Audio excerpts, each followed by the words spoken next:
बढ़ते हैं आगे। बीजेपी के राज्यसभा के सांसद अपनी बीमारी से जीतने के बाद एक बार फिर से राजनीति में सक्रिय हो गए हैं और इस दौरान न्यूज 18 से खास बात में अपने कैंसर की बीमारी के दिनों को उन्होंने साझा किया। साथ ही आने वाले दिनों में उत्तराखंड के लिए अपने रोड मैप प्लान को भी बताया।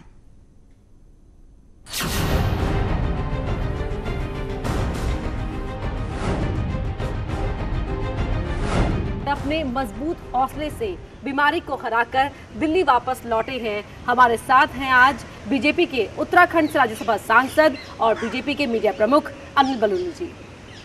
अनिल जी नमस्कार। कैसे आप? मैं अच्छा हूँ, बढ़िया हूँ। कैसा लग रहा है? मैं पहली बार बहुत समय बाद दिल्ली, कम से कम 5 महीने में लगभग बीमारी से मुंबई में जूझ रहा था और उसके बाद दिल्ली आया हूँ तो अच्छा लगता है दिल्ली में आके। और अपने लोगों के बीच अब यहाँ पर सब अपने लोग, कार्यकर्ता पार्टी के, अपने प्रदेश के लोग भी दिल्ली में बहुत बड़ी संख्या में, तो वो मिलते रहते हैं, तो अब और तेज़ी से इम्प्रूवमेंट हो रहा है, ये मैं मानता हूँ। किसका साथ, किसने हौसला दिया? आज के समय में इस बीमारी का काफ़ी अच्छे इलाज है, बहुत इलाज में परिवर्तन हो गया है और कुछ 2-4-10 कैंसर को अगर छोड़ दिया जाए तो अधिकांश कैंसर में अच्छा क्योर रेट है। तो मैं आपके चैनल के माध्यम से भी कहना चाहता हूँ, जो लोग ऐसी किसी समझ भगवान ना करे हो, अगर हो तो मजबूती से लड़े, अच्छा इलाज कराएं, कोई असंभव कुछ नहीं। बहुत से लोग आपसे मिलने आए, बड़े बड़े नाम, युवराज सिंह की बात करें, मनीषा कोइराला की बात करें, और भी बहुत लोग आए, क्योंकि ये सेलिब्रिटी थे तो आप लोगों को पता लगा। ऐसा नहीं है कि ये इनसे मेरा कोई पुराना परिचय था, लेकिन ये लोग बहुत बड़ी जंग लड़े हैं और इनके साथ सीखने जैसा बहुत कुछ है, मनोबल बढ़ने जैसा है। मनीषा जी जिस लड़ाई से लड़ी हैं और किस स्टेज से लड़ी है, लास्ट स्टेज के कैंसर, उनको काफ़ी गंभीर कैंसर थे। युवराज जी बहुत, और उसके बाद इंटरनेशनल क्रिकेट में लौट के आना कितना आदमी के लिए इंस्पिरेशन होती है ऐसे लोगों से मिलके। अब जब आप वापस दिल्ली आ चुके हैं तो कैंसर पेशेंट्स को लेकर या इसको लेकर जो अवेयरनेस को लेकर क्या विजन है आपका? कोई ऐसा पल और कोई ऐसा क्षण ऐसा नहीं था कि जब मैं उत्तराखंड के बारे में नहीं सोचता था। अगर मुझे ऐसा रोग हुआ तो मैं सोचता था कि अगर उत्तराखंड के और लोगों को, किसी को, भाई को होगा तो कैसे होगा। उसके लिए मैं अक्सर सोचता था और मैंने बहुत सारे प्रयास किए। मैं सही समय पर आप लोगों को बताऊंगा। मेरी आदत में नहीं है कि मैं कोई चीज़ आधी अधूरी बताऊं, कुछ चीज़ें पाइपलाइन में हैं। उत्तराखंड के अंदर जो कैंसर से जो समस्या है उससे कैसे निपटा जाएगा, इस बारे में मैंने पूरा सोचा है, पूरा मंथन किया है और आने वाले समय में उत्तराखंड के किसी भी बेटे को, किसी भी बेटी को कैंसर जैसी बीमारी से लड़ने के लिए दिल्ली से बाहर और उत्तराखंड से बाहर दिल्ली या मुंबई ना जाना पड़े, ऐसी मैं व्यवस्था करने जा रहा हूँ। मैं भी बाहर से हूँ तो मैं दर्द समझ सकती हूँ, वो कि जो उत्तराखंड के हर वासी का दर्द है ये, कि किस तरह से लोग वापस लौटे। और आपने 2 बड़े इनिशिएटिव लिए, चाहे हम इगास बुग्याल की बात करें, मेरा गाँव मेरा वोट की बात करें। मिड में मेरे को ये बीमारी डायग्नोज हो गई और मैं नहीं जा पाया। मैं पूरे उत्तराखंड के लोगों का बहुत आभारी हूँ। इस बार जैसा इगास बुग्याल लोगों ने मनाया, मैं देख रहा था कि सोशल मीडिया में इगास के लिए जैसी लोगों में उत्सुकता थी, मैं बड़ा पूरे उत्तराखंड के लोगों का बहुत आभारी हूँ कि उन्होंने इगास इतने अच्छे तरीके से मनाई है। मेरी तबीयत अच्छी होती तो मैं और अच्छा उसको भव्य रूप देता, लेकिन आप विश्वास कीजिए, आगे जब तक जीवन है, उत्तराखंड के जीवन के लिए, उत्तराखंड के पर्वों के लिए, उत्तराखंड के जो हमारी परंपराएं हैं, इनके लिए जो होगा सब करेंगे। आने वाला समय में इंतजार कीजिए और अच्छे कार्यक्रम किए जाएंगे इसको लेकर।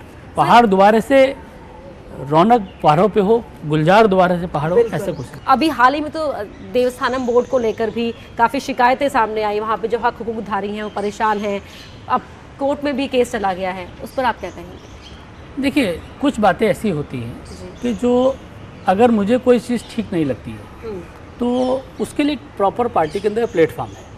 और मैं आपको भी ये बताता हूँ कि मुझे जो चीज़ ठीक नहीं लगती, हमारे मुख्यमंत्री हैं त्रिवेंद्र सिंह रावत जी, अगर राज्य में कुछ ठीक नहीं लगती, अगर पार्टी में ठीक नहीं लगती तो बंशीधर भगत जी, हम पार्टी प्लेटफॉर्म पे उस पर बात करते हैं। क्या देखते हैं आप इसे? क्योंकि एक तरफ बात कही जा रही थी यूथ ब्रिगेड को बढ़ावा देने की, फिर बंशीधर भगत जो बहुत सीनियर लीडर हैं उनके हाथों में कमाना है, किस तरह देखते हैं आप जो नई बीजेपी को उत्तराखंड के अंदर? नहीं, आप बंशीधर भगत जी को गलत समझ रहे हैं। बंशीधर भगत जी एकदम युवा हैं, आप उनसे बात कीजिएगा, आप उनसे मिलिएगा, उनके अंदर उत्साह की कोई कमी नहीं है, तो इसलिए ऐसा नहीं मानिएगा। उनकी वो एकदम युवा है और त्रिवेंद्र जी और वो दोनों मिलके कंधा से कंधा लगा के काम कर रहे हैं। अच्छा शुरुआत की। और हरीश रावत जी को अभी आपने हाल फिलहाल में सुना, उनके बयान सुने? ठीक, देखिए वो अपने विपक्ष का धर्म का पालन कर रहे हैं। इसमें अगर वो कुछ कन्फ्यूजन कर रहे हैं, वो कुछ ऐसा काम कर रहे हैं, तो वो अपने विपक्ष का धर्म पूरा कर रहे हैं, इसमें क्या बात है। लेकिन हरीश रावत जी को इस राज्य में बहुत मौका मिला है और मैं ये कहना चाहता हूँ कि हरीश रावत जी से इस उत्तराखंड के लोगों को बड़ा भरोसा था, बड़ा विश्वास था कि हरीश रावत जी उनको मौका मिला तो वो अपने समय पर वो मौका को पूरा नहीं कर पाए थे।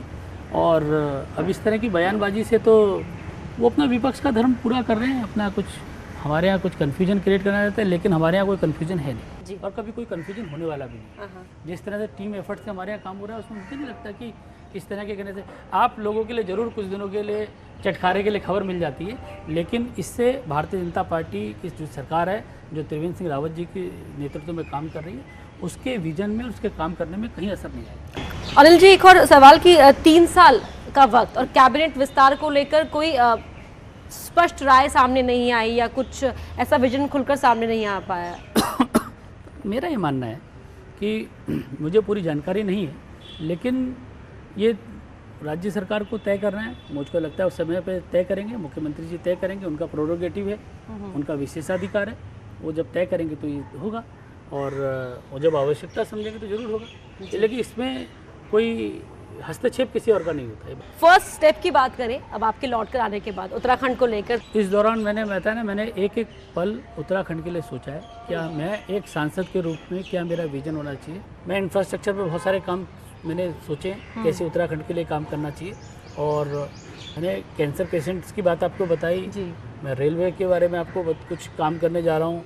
मैंने कुछ स्कूल्स के बारे में बहुत अच्छी प्लानिंग्स की है और आने वाले समय में 2-3 महीने के अंदर आपको एक फहरिस्त मिलेगी लंबी कामों की जल्दी से, कि आपको दिखते जाएंगे कि मैं काम कर रहा हूँ। अब वापस आप आ चुके हैं, एक बार फिर एक्टिव नजर आ रहे हैं, तो बहुत सारे विजन आपके हैं। इसके अलावा कोई और अपने लिए, स्वयं के लिए कुछ करने का इरादा हो? नहीं, अब तो अपने लिए करने का क्या, मेरा तो जो ये दूसरा जीवन है जी, ये अपने लोगों के लिए, अपने राज्य के लिए, अपने देश के लिए और अपनी पार्टी के लिए। मैं जो मेरे को ये दूसरा जीवन मिला है, ये इन सब के लिए होगा।